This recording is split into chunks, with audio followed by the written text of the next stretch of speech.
Started. You're all set? Started.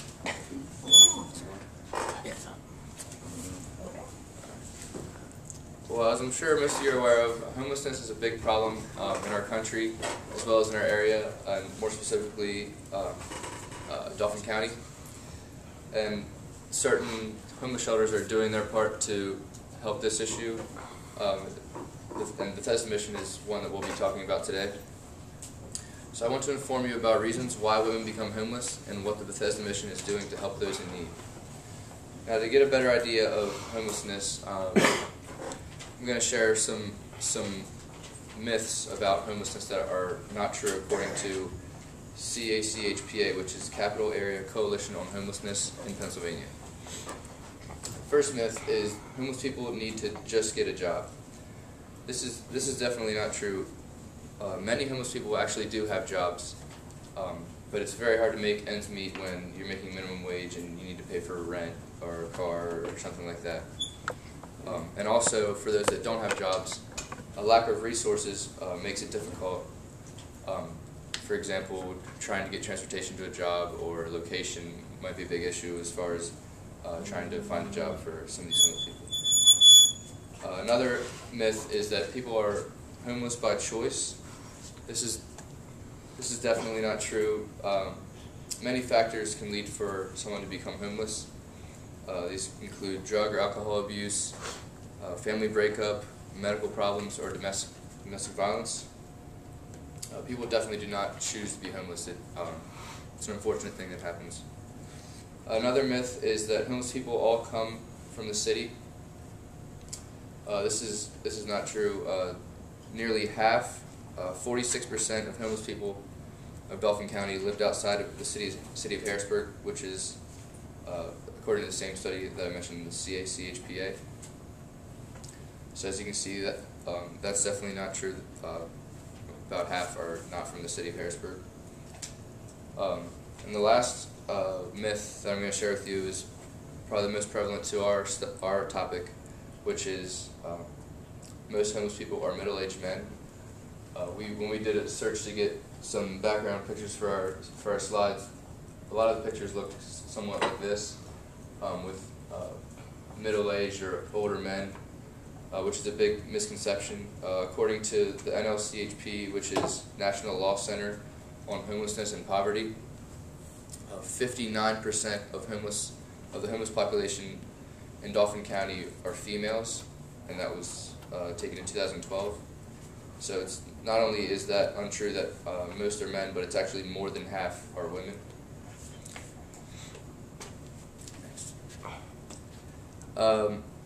So the Bethesda Mission, I'm sure most of you already know what they do, but this is the homeless shelter that we worked with last couple weeks ago. So what exactly do they do? Well, according to their website, BethesdaMission.org, their mission, so Bethesda Mission's mission, is since 1914, Bethesda Mission has become a missionary arm of the local church, reaching out to men, women, and children of all races, nationalities, and creeds, providing the poor and homeless with shelter, food, clothing, sharing the good news of Jesus Christ, and discipling them in the Christian life. Their vision includes three things, 3 R's: rescue, redeem, and restore. What the rescue is referring to is what you probably think it is. It's bringing in people that don't have a home, providing shelter, food, and peace, 3 things that they do not have when they're on the streets. That really helps them out. Redeem is, like I said, they're a Christian organization, so that they want to help people get on the right path as far as trying to help them find Jesus and introducing them to Christianity, and hoping that would lead them down the right path. And the 3rd R is restore. This is equipping them with life skills that may help them down the road as far as writing a resume or balancing a checkbook, things like that that'll help them out in their life down the road. So how can you help? According to the website that I mentioned earlier, BethesdaMission.org, there are many ways to help. You can donate money. which is pretty self-explanatory, whether send in a check or submit it electronically over the website. You can donate items that are on a wish list that are included on the website, as far as deodorant, toothpaste, clothing, stuff like that. They ask you to pray, which is a big help for them.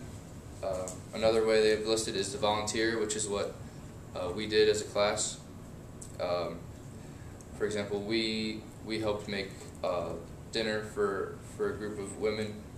There's other ways to do that.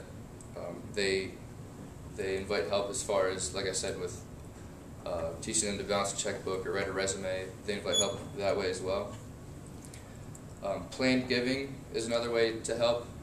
This could either be just agreeing to give a certain amount each month, which makes it consistent for them so they know what they're getting each month. And also, this could refer to, for example, putting in your will that you're going to give X amount of dollars to the Bethesda mission. And the last way to help, which I think is pretty interesting, is goodsearch.com. This is a search engine that they have on there that actually donates a penny to the Bethesda mission every time you do a search. So it's basically just like Google, except there's advertisements that are included, and it's non-profit. So all the profits from the advertisers goes to the Bethesda mission. So every time you make a search, it's 1 penny, and it keeps track on there of how much they get per month and things like that. And it's pretty interesting. Some history on the Bethesda mission. They were started in 1914, so it's almost 100 years. Coming up will be 100 years since they've been started. But the Women and Children's Shelter, which is the one that we volunteered at, was founded in 1983. So that's only been around for about 30 years. And according to the website, the things that this provides is lodging, nutritious meals, hot showers, laundry facilities, and clothing. And Mr. Legere did some interviews with the workers there, or a worker there and a resident there, so I'm going to turn it over to him to tell you a little bit more about that. Thanks, Ben. Alright, so as you know, like the last group, we went to Bethesda Mission and went to volunteer to what we thought was going to be going to volunteer to serve the meals to the people. But when we got there, we were very wrong. We got there a couple minutes before Professor Gerber, and we found out that we actually had to prepare the food from what we see here, and then another closet that was like the whole side of a wall. And we all basically looked like we were ghosts. We were all, what are we going to do? So Alex Hunter called Professor Gerber, and she hurried in, and we started gathering materials. And before that, let me just digress. Ben and I drove into Harrisburg City, not the nicest part of Harrisburg City, and we pulled up to a building that said the address, but it didn't look like we thought it was going to be. It was kind of run down on the outside. We really didn't know what to expect. And then when we got in, there was just ladies, after we buzzed in, ladies were sitting watching a plasma TV. It was hanging from the wall, so I was like, whoa. And then they told us we were cooking, so we were all like, oh, crap. So once we gathered materials, I went to ask May, the lady who was working there. She was the only worker on duty, what was going on. But I discovered that 2 ladies were arguing. I was not expecting this, and I probably looked like a scared little kid. So I just ran back to the kitchen, and we started in our spaghetti. So according to May, that's me, her father was someone who helped at the mission for years, and that's how she got her start. And she's only been there a couple weeks full-time. And she just kind of said why she started working there. It was just because she's very faith-based, and with her husband and children, she wanted to do something to help besides in her house. And some of her duties include meetings every night. The house has a meeting every night. She takes residents to appointments, doctor's appointments, AA, NA meetings. She takes them to church on Sundays. She settled disputes like I saw before with the 2 women yelling. And it's not what you would think about. You think, like, I kind of had the wrong impression going in that people were going to be a lot different than you and I. But they were actually arguing about the same stuff like a family. Like, you were in the bathroom too long. You were watching the TV show too long. I didn't want to get to watch what I want to watch. So I found that kind of interesting. Then I kind of asked May and later Nancy, a resident at Bethesda Mission, what she did and didn't like. First, what she didn't like. She said she hated seeing women come in battered and hurt, addicted to drugs, alcohol, having children who doesn't have diapers or food. Just what a normal person would probably say. And she enjoys making a difference. She likes seeing them people find God. She likes them seeing be themselves, find like the core of themselves again. And when we were there, it was probably not the best time for us to be there. It was a weekend, so there's only one worker, so it was hard for her to interview with us, help the residents, do her job, answering emails, etc. She also has to distribute medicine, some women before the meals and some women after the meals. So that kind of took up some time. So I didn't get to talk to May as much as I would like to. I got to talk to Nancy a lot more. So now according to Nancy, she was actually one of the ladies that was in the dispute, and she scared the life out of me. She was a very tall woman, kind of rough around the edges, but once I got to meet her, she had a heart of gold. Nancy was from New Jersey. Being a guy, I really didn't want to ask her age. Women usually don't like that, so I left that out. And she said when she was around 19, 20, she moved to Lancaster City, and she said that's when her life really fell apart. She's in New Jersey. She was raised in a good household with her siblings, had everything she needed. Then she fell into the wrong crowd in Lancaster City with her new job. She started doing drugs, got addicted to crack cocaine, as well as alcohol. And after this addiction, she was in and out of NA and AA and rehab facilities. And then she did 4 different stints in either the Lancaster County Jail or the Dauphin County Jail. And after the final stint, she said, I need to get my life together. So the Bethesda mission is an application process. You apply. There's people waiting to get in. This is a place that is very, very selective, and you have to want to find God. So she's been at Bethesda Mission since January 18th of 2013, and she kind of explained what the mission has. They have zones. Like the first 30 days you're in zone 1, then when you hit 90, after 90, 30 to 90 you're 2, then after 90 you're zone 3.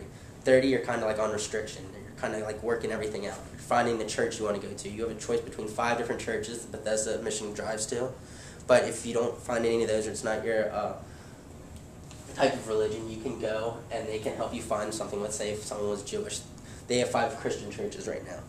But then after that, she said, I asked her what she liked, and she said she likes that it's a big family. She said she hasn't had a family since she was little. She said, yeah, it kind of stinks having to share bathrooms, share the TV, share food with other people, but it's something that she's getting used to. And she said, just like any other family, there are bickers and fights.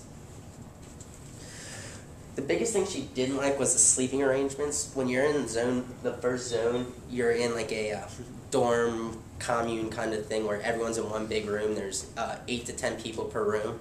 And then after when you're in zone 2, you have a choice of staying in there or going to the family dorm where Asia, with a girl with a kid, she had lived with her baby, and then another woman.